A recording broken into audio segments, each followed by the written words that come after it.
രാമ, ദാ കാപ്പി എല്ലാവർക്കും കൊടുക്ക്. കുറുമ്പം വന്നില്ലേ? അവൻ ഇങ്ങോട്ട് തരാനാ ഇപ്പോ. നീ പറഞ്ഞിട്ടാ കൊടുത്തത്. നിന്റെ കൂലിന്ന് അത് കിഴിക്കും, നോക്കിക്കോ. എന്റെ അടുത്ത് വിളവ് നടക്കില്ലെന്ന് പറഞ്ഞേക്ക് അവനോട്. അച്ഛാ, കോതയുടെ പെണ്ണ് 5 റുപ്യ അധികം പറ്റിയിട്ടുണ്ട്, അത് മറക്കണ്ട.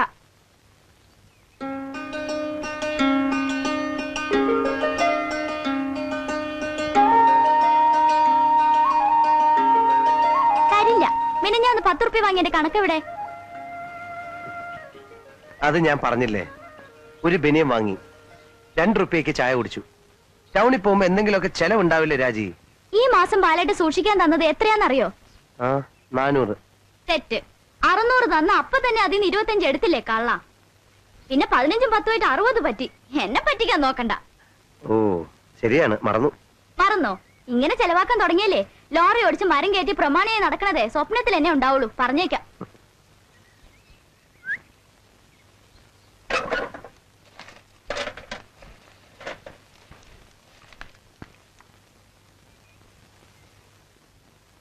ഇപ്പൊ ഇത് മതി പോരെ? ഈ ബാങ്കിൽ എത്രയാണെന്ന് അറിയണ്ടേ ബാക്കി? നീ കണക്ക് വെക്കണുണ്ടല്ലോ, അത് മതി, എനിക്കറിയണ്ട. അറിയണം. നാട്ടിലെ സ്ഥലം വിറ്റ് 20,000 അങ്ങനെയുണ്ട്. അതിന്റെ മീത മാസം വീണത് 100-200 രൂപ. ഇങ്ങനെ പോയാലേ 40 എത്തി ലോറി എടുക്കുമ്പോഴേക്കും ബാലായിട്ട് തന്തപ്പടിയാവും. ഓ ശരിയാണ്, ഒറ്റ വഴിയേ ഉള്ളൂ കാര്യം എളുപ്പത്തിൽ നടക്കാൻ. ശ്രീധന തുക എന്താണെന്ന് നിശ്ചയിച്ച് അത് നേരത്തെ ഈട്ടത്തിലിടാൻ പറ അച്ഛനോട്.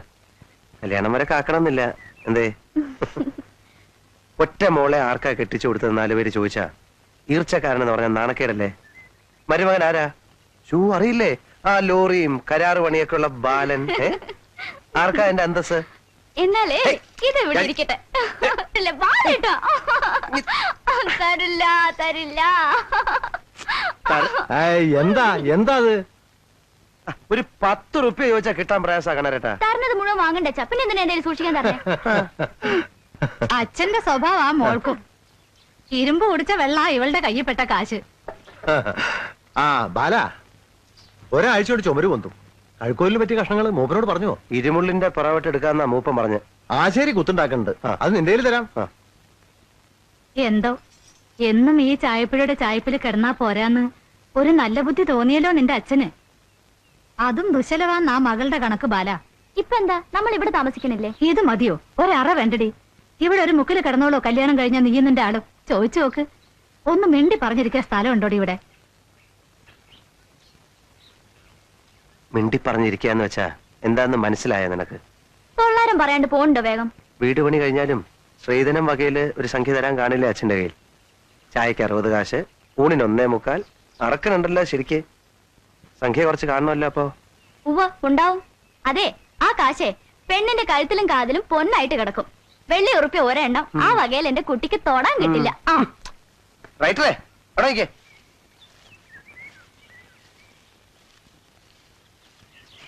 നീ പോയി ആ ഷർട്ടും മുണ്ടൊക്കെ ഒന്ന് ഇസ്തിരിയിട്ട് വെക്കേ. കോലവും പറമ്പത്ത് കാവടിക്ക് പോകുമ്പോ ഇടാം. വൃത്തിയും വെടുപ്പമായിട്ട് വരാമെങ്കിൽ നിനക്കും കൂടെ വരാം. കാട്ടുജാതിയും കൊണ്ടാണ് ഞാൻ നടക്കുന്നതെന്ന് തോന്നരുതല്ലോ പരിചയക്കാര് കാണുമ്പോ.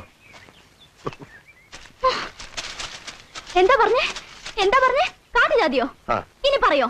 ചിലപ്പോ പറയോ?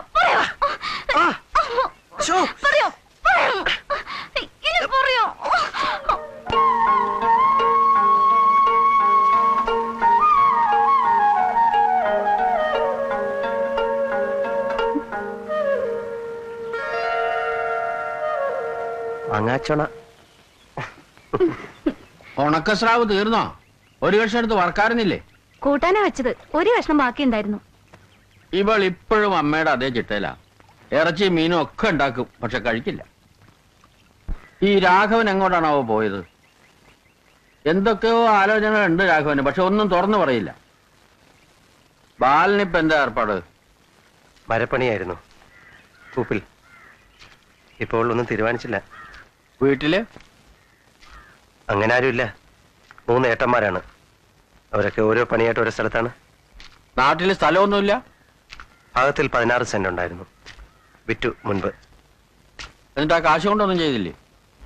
അടവിനൊരു ലോറി എടുക്കണം എന്നൊക്കെ ആയിരുന്നു ആഗ്രഹം. കഷ്ടിച്ചതിന് കാശുണ്ടാക്കി. എന്നിട്ട് അത് ആ കാശ് പോയി. പോയോ? ഇതാ നിങ്ങൾ ചെറുപ്പക്കാരുടെ ദോഷം. അമിത ലാഭം കിട്ടുമെന്ന് വെച്ചിട്ട് വല്ലതിനൊക്കെ ചാടി പുറപ്പെടും, അവസാനം ഒക്കെ കളയും. അങ്ങനെ പറ്റിയിട്ടുണ്ടാവും അല്ലേ? കാശ് എങ്ങനെ കളഞ്ഞു? അതിനും ഒരു സാമർഥ്യം വേണമല്ലോ. കാശ് കളഞ്ഞല്ല, കട്ടുപോയി. ആര്? എങ്ങനെ പോയി?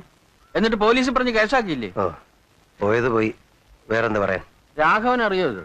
അറിയും. അതെ അതെ, ഓരോരുത്തർക്ക് ഓരോ അനർത്ഥം വന്നു വിടും. രാഘവന്റെ കഷ്ടകാലം മലവെള്ളം വന്നതായി. ഒക്കെ ദൈവത്തിന്റെ ഒരേ കളി. വിളമ്പിക്കോ, മലയിൽ വിശപ്പ് കൂടുതലാ. പണിക്കാര് തിന്നണത് കാണണം. അവർക്ക് വേറെ ഒന്നും വേണ്ട, ചോറ് മതി. ഒരു കുന്നു ചോറിട്ടാൽ സന്തോഷം. തോട്ട പൊട്ടി നമുക്ക് ഇറച്ചി കിട്ടിയിട്ട് കുറെ കാലായി ഇല്ലേ കൊച്ചോട്ടി? അത് കുറച്ച് കടുപ്പം തന്നെ അച്ഛാ. വേണ്ടാന്ന് ഞാൻ പറയാറുണ്ട് രാഘവേട്ടനോട്. എന്ത് കടുപ്പം? തോട്ട വയ്ക്കാൻ സമർത്ഥനാ രാഘവൻ. ഒന്നേണ്ടെണ്ണ ഇതിനകം കുടുങ്ങി. ഭക്ഷണമെന്ന് വിചാരിച്ച് പന്നി കടിക്കുമ്പോഴല്ലേ തോട്ട പൊട്ടി തലപൊളിഞ്ഞ് ചാവണ്. ഒന്നിനെ ഞാൻ കണ്ടു. ആവൂ, ഒരേക്കർ തകർക്കാൻ ആ ഒന്ന് മതി. അപ്പോഴോ കൊല്ലാണ്ട് പറ്റുമോ?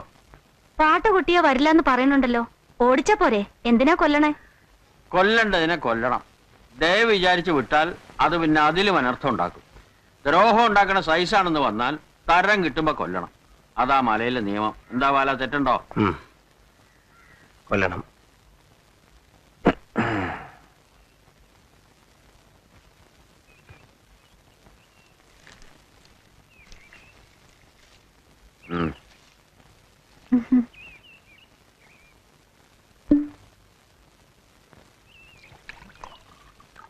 ഇമ്മിന് കാലായല്ലേ വൈക്ക്? ഇടയ്ക്ക് വരാറുണ്ട് ഈ വഴി. ഏതെങ്കിലും ലോറിക്കാർ കിടക്കണ്ടാവും.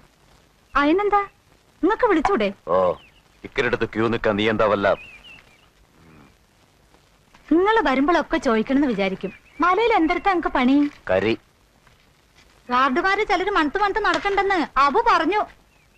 അറിയാം. നീ കഴിച്ചോ കൊച്ചോട്ടെ, എന്നിട്ട് മതി. ഉണക്കായിരിക്കണോ? ഇവളുടെ അമ്മ ഭാര്യത്തെ ആയിരുന്നു. വെള്ളിലക്കാവ് അമ്പലം എന്ന് കേട്ടിട്ടുണ്ടോ ബാലൻ? അമ്പലത്തിനടുത്ത്. ഞാൻ അടുത്ത വീട്ടിലത്തെ ആയിരുന്നു. എന്റെ അച്ഛൻ കൽപ്പണിക്കാരനായിരുന്നു. അങ്ങനെ പറ്റി. കളിതമാശ പറഞ്ഞു അതങ്ങോട്ട് കാര്യമായിരുന്നു വെച്ചോളൂ. നാട്ടിൽ പുക്കാരത്താവാൻ അധികം വേണ്ടല്ലോ. അമ്മണിക്കുട്ടിയുടെ ദേഹത്തൊന്നും തൊട്ടിട്ടും കൂടിയില്ല.